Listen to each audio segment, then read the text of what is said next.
I still remember the first time I realized something was wrong. It was late on a Tuesday evening, the kind of night when most people were home having dinner with their families. But me? I was still at the office, surrounded by spreadsheets, quarterly forecasts, and glowing screens. I had been with the company for 9 years, long enough to know every corner of our operations and every client expectation by heart. Numbers were my language, and accuracy was my pride.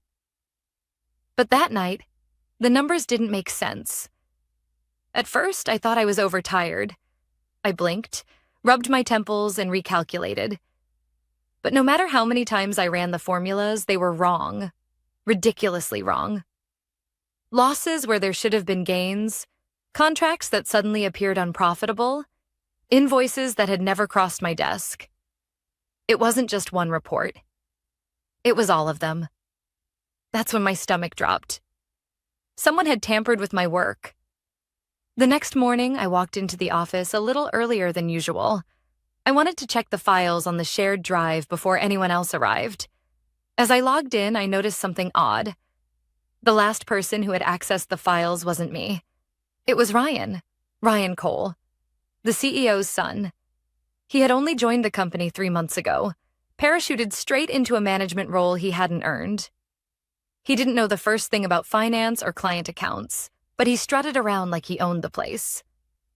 Most people kept quiet, choosing to tolerate his arrogance because of who his father was. But I hadn't. 2 weeks earlier, during a strategy meeting, Ryan had mocked one of my colleagues, a junior analyst who had made a small mistake on a projection. Ryan laughed in front of everyone and said, "Maybe we should hire people who can actually count." I couldn't hold back. I told him sharply that belittling employees wasn't leadership. It was bullying. The room had gone silent. Ryan had smirked, but his eyes told me everything. He wasn't going to forget that. And now here I was, staring at corrupted numbers in my reports, all last edited by him. By 9 a.m., the office was buzzing. I tried to keep calm, but my chest felt heavy, like I was walking around with a secret grenade that could go off at any second. I didn't have to wait long. At 10:15 sharp, my boss, Mr. Harrison, stormed into my office.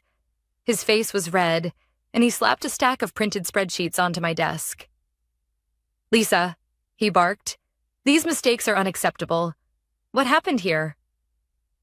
I froze for a second, my hands hovering above my keyboard. I wanted to explain, to defend myself, but something in his tone told me he wasn't here for excuses. He was here for blood. My heart pounded in my ears as I glanced at the papers. The same errors I had discovered last night stared back at me. Numbers twisted beyond recognition. I looked up at him, steadying my voice. "Mr. Harrison," I said carefully, "I need you to take a closer look before you accuse me. These aren't mistakes. They're alterations." He frowned, confusion flickering across his face, but only for a moment before frustration took over. "Alterations? Are you saying someone else did this?" I didn't answer right away. Instead, I reached into my bag and pulled out a small USB drive. I slid it across the table slowly, deliberately. "What's this?" he asked, his voice sharp. "Proof," I replied. He hesitated, narrowing his eyes at me before finally plugging it into his laptop. I watched as his expression shifted, his skin paling as file after file opened on the screen. I had anticipated this moment. The USB contained system logs I had quietly backed up the night before. Timestamps, usernames, and access histories. Every single change in my reports traced back to one account. Ryan Cole. Mr. Harrison's hands tightened around the mouse. His jaw clenched as he scrolled through the evidence, his face growing whiter with every click. The room was silent except for the hum of the computer. Finally, he leaned back in his chair, staring at me as if seeing me for the first time. "Lisa, where did you get this?" I met his gaze evenly. "From the audit trail. I've been documenting every suspicious change since last week." He looked down again, disbelief etched into his features. "Ryan." he muttered under his breath. I didn't say anything. I didn't have to. For a brief moment, I thought he might apologize, might admit that he'd been too quick to accuse me. But instead, he pinched the bridge of his nose and exhaled slowly. You have no idea what you've just stepped into, he said finally, his voice low. And just like that, the game had changed. Mr. Harrison's words echoed in my head. You have no idea what you've just stepped into. I sat frozen in my chair, watching him rub his temples as if the weight of the company had just collapsed onto his shoulders. The silence was suffocating. Finally, he spoke again, his voice quieter this time. Lisa, listen to me carefully. Do not talk about this with anyone. Not your team, not your colleagues, no one. My brows furrowed. Why not? You saw the proof yourself. Ryan altered my work. He tried to frame me. Harrison's eyes darted to the closed door, then back to me. Because he's not just anyone. He's the CEO's son. If this blows up the wrong way, it won't be him they sacrifice. It'll be you. I swallowed hard. His words stung because they felt true. In this world, nepotism wasn't just an ugly rumor. It was survival. Still, something inside me rebelled. Why should I carry the blame for his mess? Mr. Harrison, I said firmly, I won't be the scapegoat. I've worked too hard for this. He sighed, leaning back in his chair. For a moment, I saw something almost like sympathy in his eyes. But then his expression hardened again. You need to play this smart. I'll handle Ryan. For now, keep your head down. Focus on your work. I wanted to argue, but I didn't.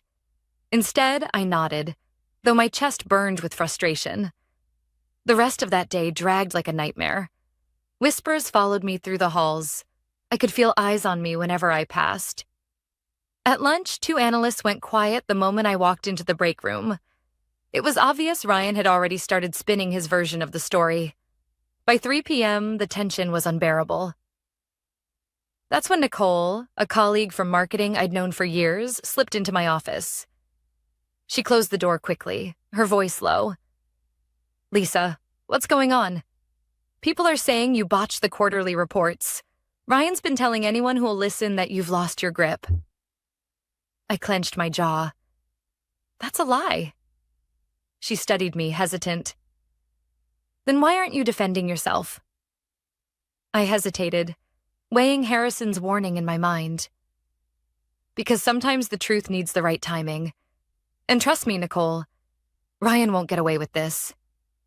Her eyes widened, curiosity mixing with concern, but she didn't press further. She just gave my hand a squeeze before slipping back out. That evening, long after most people had left, I sat alone at my desk, staring at the dim glow of my monitor. I replayed the entire day in my mind. Harrison's warning, the whispers, Ryan's smear campaign already taking root. I should have been furious, but what I felt most was determination. I wasn't going to let Ryan define me. I had spent nearly a decade building this department. I had trained most of the people now running client accounts. My numbers had saved contracts others thought were dead. And now some spoiled man-boy thought he could undo all of that with a few altered spreadsheets? Number not this time. I opened my private folder on my laptop, the one I had started keeping after noticing the first odd changes. Inside were dozens of screenshots, time-stamped logs, and even emails Ryan had corrected in ways that made no sense. Piece by piece, I had built a paper trail. Enough to prove that what was happening wasn't incompetence. It was sabotage. Still, one question haunted me. Why? Yes, I had embarrassed him in that meeting 2 weeks ago. But was his ego really so fragile he'd risk everything to destroy me? Or was there more at play here?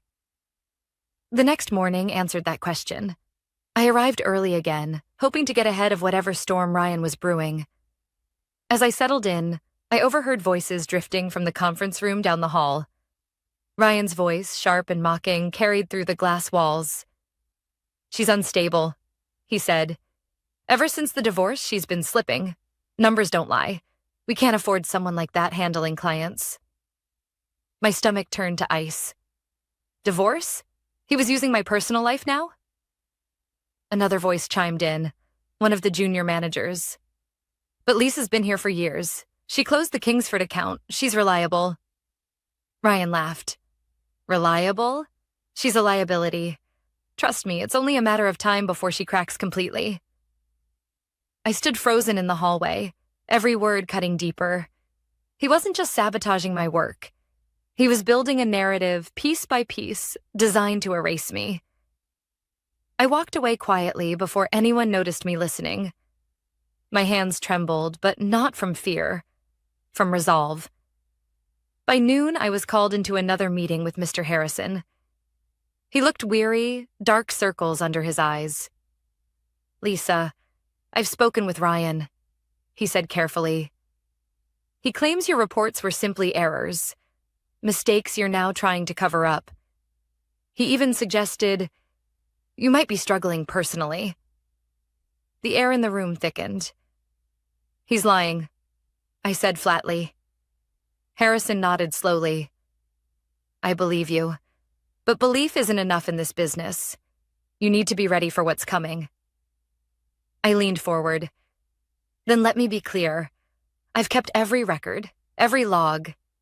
If he thinks he can bury me with stories, he's in for a surprise. Harrison studied me for a long moment, then gave a small, almost imperceptible smile. Good, because I think you're going to need it. That night, as I left the office, my phone buzzed with a message from an unknown number. My breath caught as I read it. Stay quiet, Lisa, or you'll regret it. For the first time since this started, I realized Ryan wasn't just playing office games. He was escalating, and I had to be ready. The message burned on my phone screen. Stay quiet, Lisa, or you'll regret it. For a long moment, I just stood there in the dim office parking lot, the hum of the streetlights filling the silence. My first instinct was to laugh. How ridiculous that Ryan thought an anonymous threat would scare me into silence.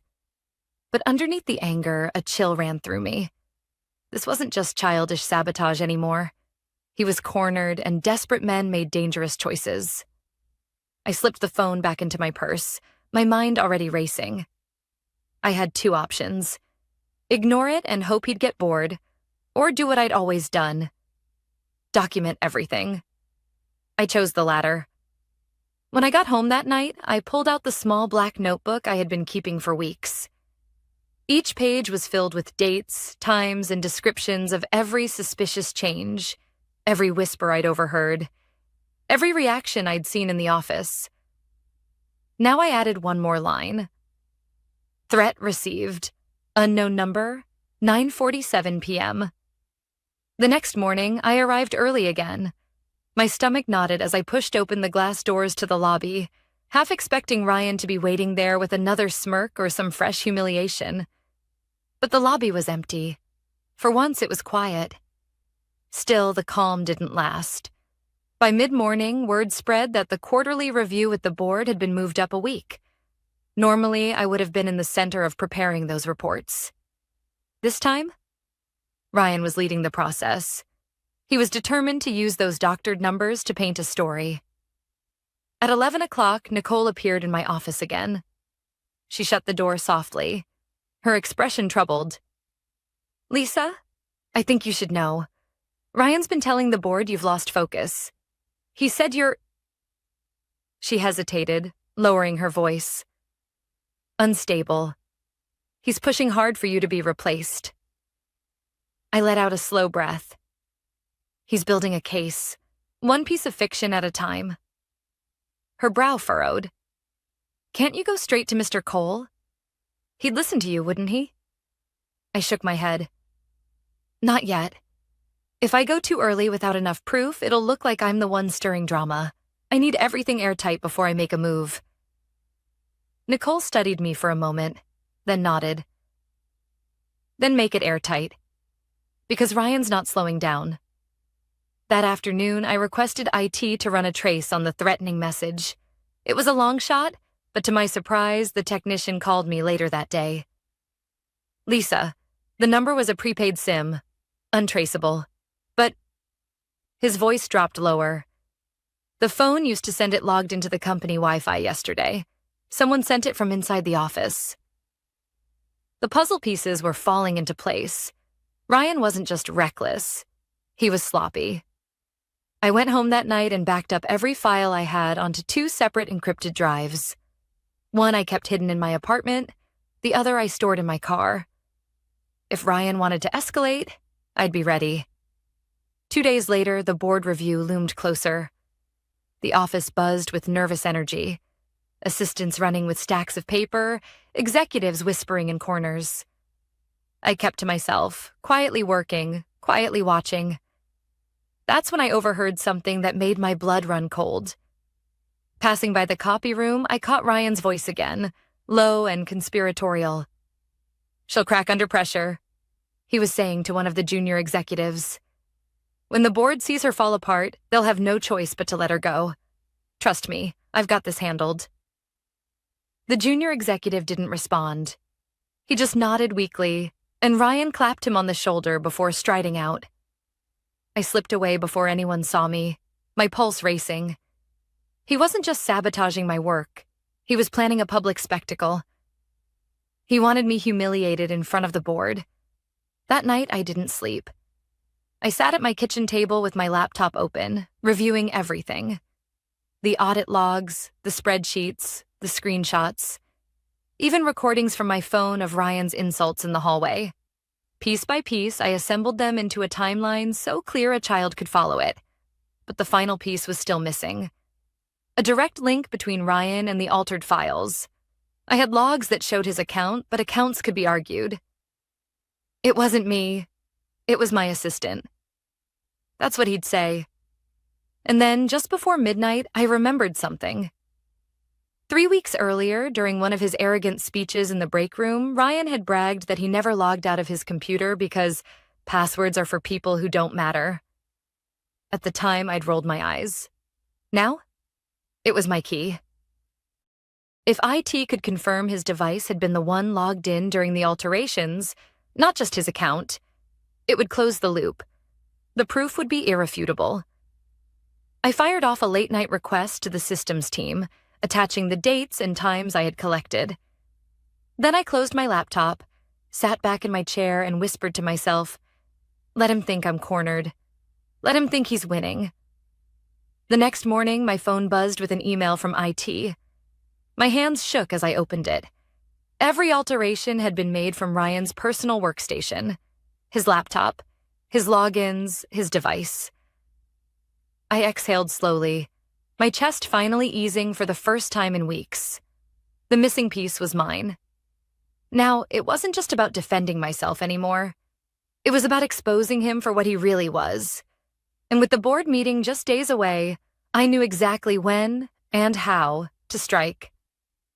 The IT email was still open at 7:30 a.m., every change traced to Ryan's laptop.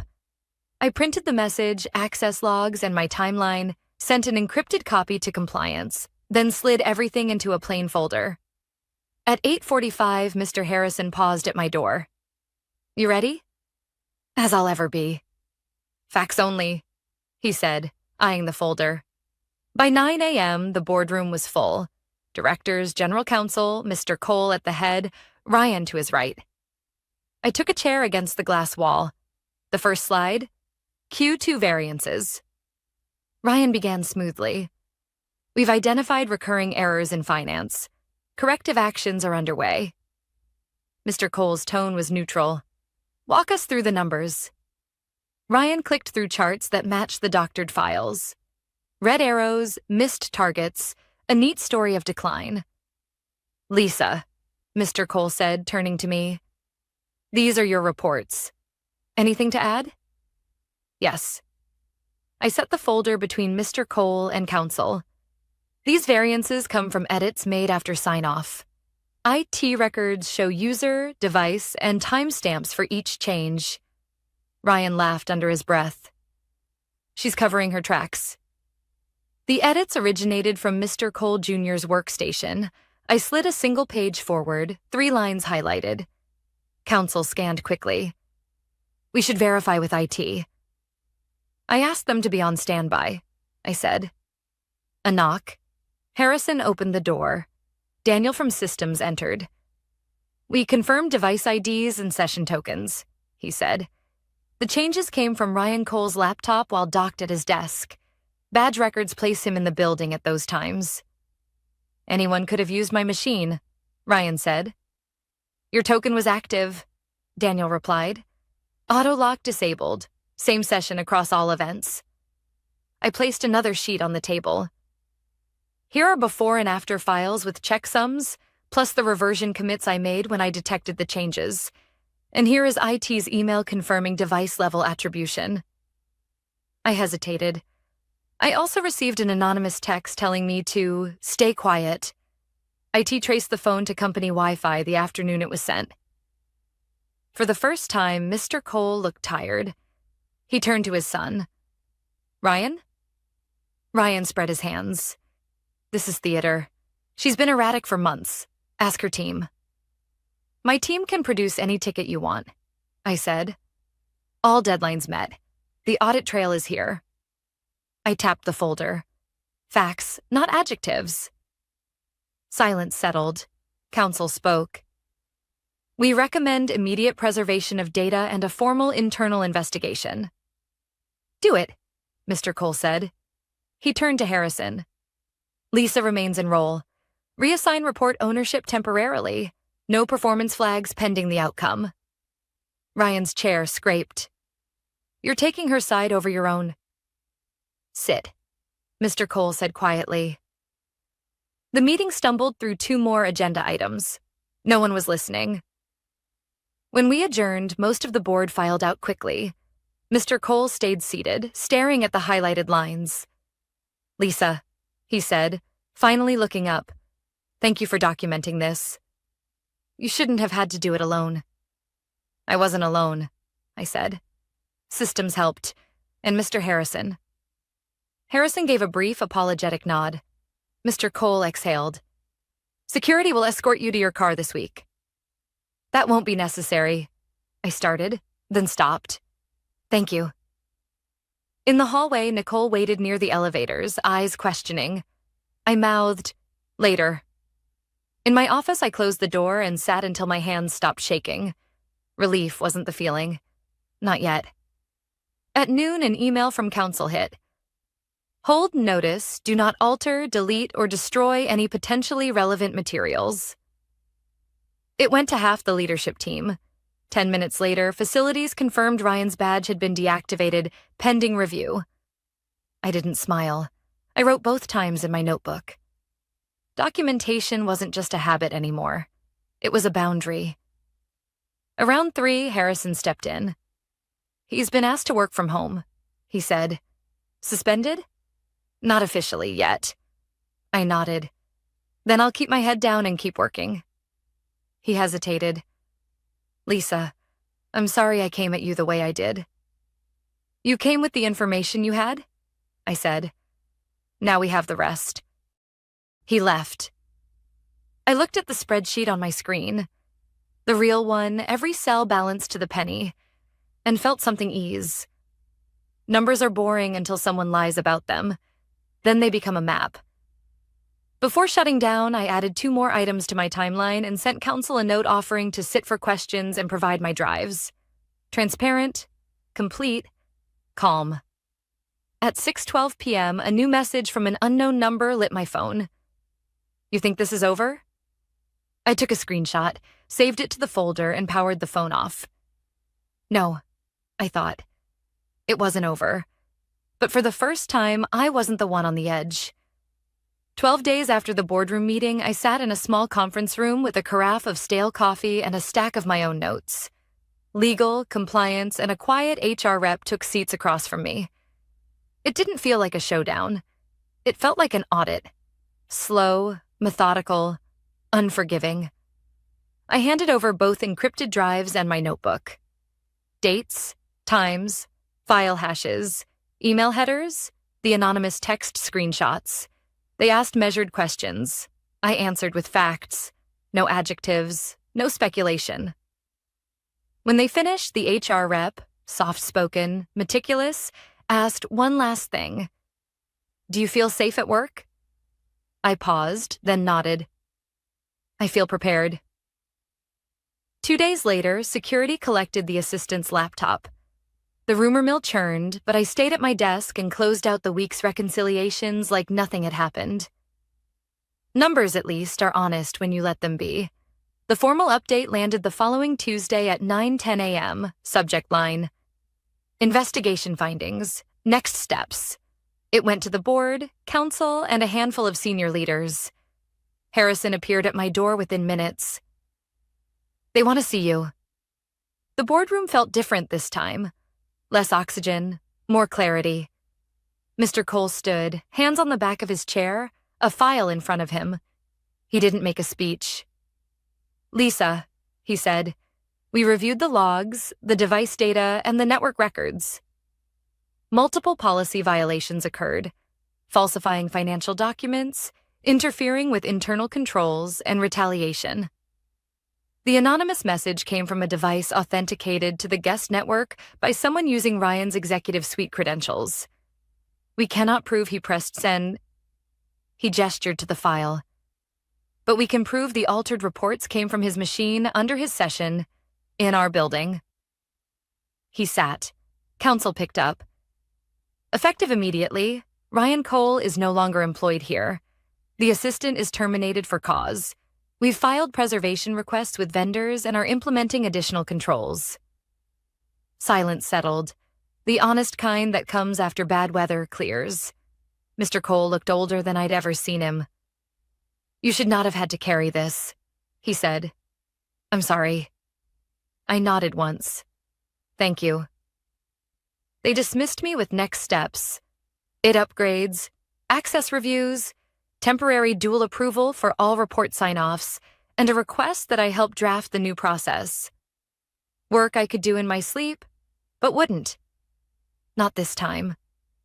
This time it would be built to outlast personalities. By afternoon, facilities had removed the nameplate from the executive suite down the hall. HR scheduled listening sessions. Compliance pushed a mandatory training on version control. Auto-lock timers were enforced company-wide. People grumbled about the inconvenience. I didn't. Inconvenience is cheaper than repair. That evening, as I packed my bag, Nicole leaned on the doorframe. "Is it true?" I didn't give her gossip. I gave her the only thing I had for certain. "Controls are changing." Her eyes softened. "You okay?" "I'm tired," I said, and meant it. "But I'm okay." 3 days later, Mr. Cole called me into his office. No polished speeches, no flattery, just a paper on his desk and a pen beside it. "We need you to lead client finance and reporting on an interim basis," he said. "Build the controls. Rebuild the trust. Choose your team." "I'll need authority in writing," I said. "Clear scope, no backdoors." "You'll have it." He slid the letter across to me. "And you'll report directly to me until this is stable." I read every line.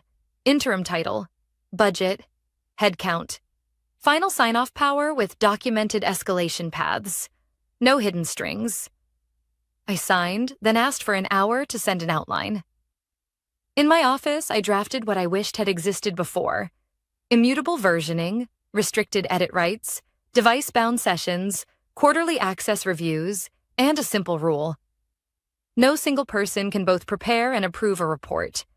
I added something else, small but essential: a confidential route for anyone who noticed irregularities to escalate without fear. I pressed send.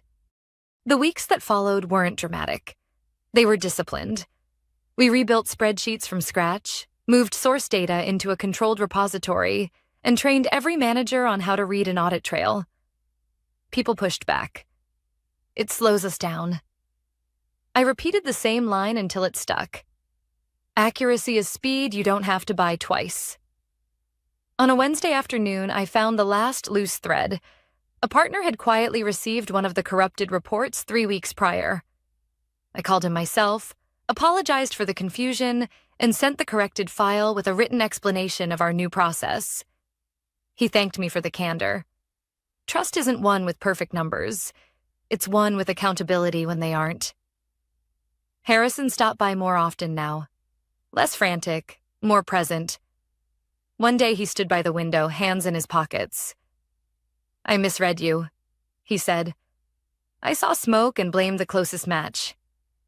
"You corrected it," I said. "That's leadership, too."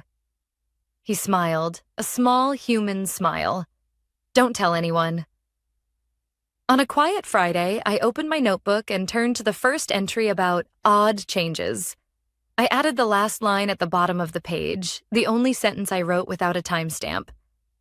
Facts are not loud, but they outlast noise. I closed the cover and slid it into the drawer. Here's what I didn't feel. Triumph. That would have been easy and untrue. What I felt was steadiness. I had not won a game. I had maintained a standard. There's a difference. That night, I walked past the glass conference room where so much of this began. The table was empty, the screens dark.